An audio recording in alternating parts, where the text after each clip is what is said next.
Hi అండి. నమస్తే. Welcome to Suhasini's kitchen. నేను మీ సుహాస్ని రెడ్డి. ఈరోజు మన కిచెన్లో అద్భుతమైన స్వీట్ రెసిపీని పరిచయం చేయబోతున్నాను. అదే కమ్మని కొబ్బరి పాల పాయసం. చిక్కటి కొబ్బరి పాలు, బెల్లం కాంబినేషన్లో ఈ పాయసం అమృతంలా ఉంటుంది. కేవలం 15 నుంచి 20 నిమిషాల్లోనే దీన్ని ఈజీగా ప్రిపేర్ చేసేసుకోవచ్చు. ఇంటికి చుట్టాలు వచ్చినప్పుడు లేదా స్వీట్ తినాలనుకున్నప్పుడు అప్పటికప్పుడు చేసుకోగలిగే ఈ రెసిపీని ఎలా చేయాలో చూసేద్దామా? దీనికోసం ముందుగా సగ్గుబియ్యాన్ని అయితే నానబెట్టుకోవాలి. అన్నీ కూడా మీకు కొలతల్లో చూపిస్తానండి. ఇవి 1 కప్పు సగ్గుబియ్యం అనమాట. ఇలా ఒక 30 నిమిషాలు నానబెట్టుకున్నామంటే సగ్గుబియ్యం చక్కగా నానిపోతాయి. కడిగి నానబెట్టండి. ఇప్పుడు మిక్సీ గిన్నె తీసుకొని మనం సగ్గుబియ్యం తీసుకున్న అదే కప్పుతో 1 కప్పు కొబ్బరి ముక్కల్ని వేసేసుకొని మెత్తని పేస్ట్ లాగా గ్రైండ్ చేయండి.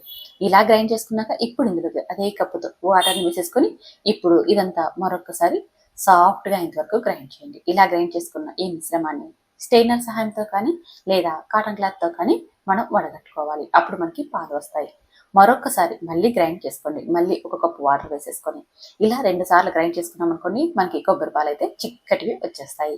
ఇలా 2 సార్లు గ్రైండ్ చేసేసుకుని ఈ పిప్పిని కావాలంటే కర్రీస్లకు వాడుకోవచ్చు లేదా పడేయచ్చు. ఇలా తీసుకున్న ఈ కొబ్బరి పాలను పక్కన చేసేసుకోండి. ఇప్పుడు స్టవ్ మీద కడాయి పెట్టుకొని ఇందులోకి ఆవు పాలను కానీ లేదా గేదె పాలను కానీ 1 కప్పు వేయండి.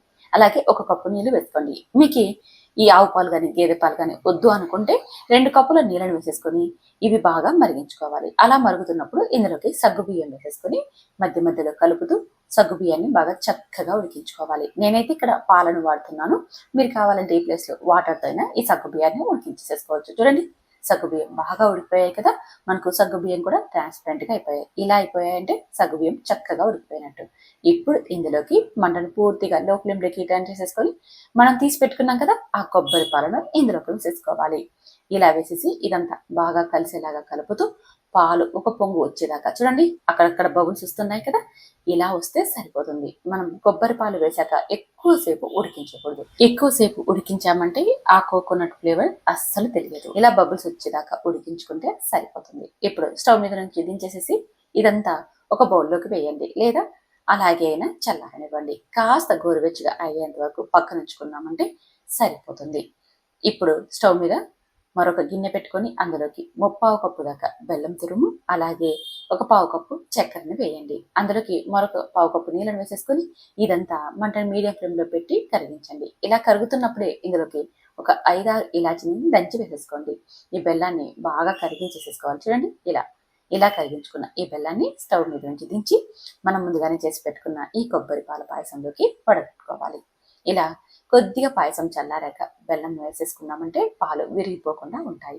అలాగే డ్రై ఫ్రూట్స్ని మీ దగ్గర ఏవి అవైలబుల్గా ఉంటే వాటిని నెయ్యిలో వేయించి ఇలా పైన వేసేసుకొని కలిపి సర్వ్ చేసేసుకోండి. చూసారా ఎంత ఈజీగా తయారు చేసేసుకోవచ్చో. రుచి మాత్రం నిజం చెప్పాలంటే అమృతం అండి. అమృతం అంటే మనం వినడమే కానీ ఎప్పుడు తినలేదు కదా. ఒక్కసారి ఇలా ట్రై చేసి టేస్ట్ చేయండి. ఖచ్చితంగా మీరు అమృతాన్ని టేస్ట్ చేస్తారు. అంత బాగుంటుంది. మరి మీరు ట్రై చేస్తారు కదా. ఇది అన్ని పాయసాల్లో కంటే కూడా చాలా చాలా హెల్దీ పాయసం అండి. మరి ట్రై చేసి టేస్ట్ చేసి ఎలా వచ్చిందో కామెంట్ చేయండి. Thank you for watching.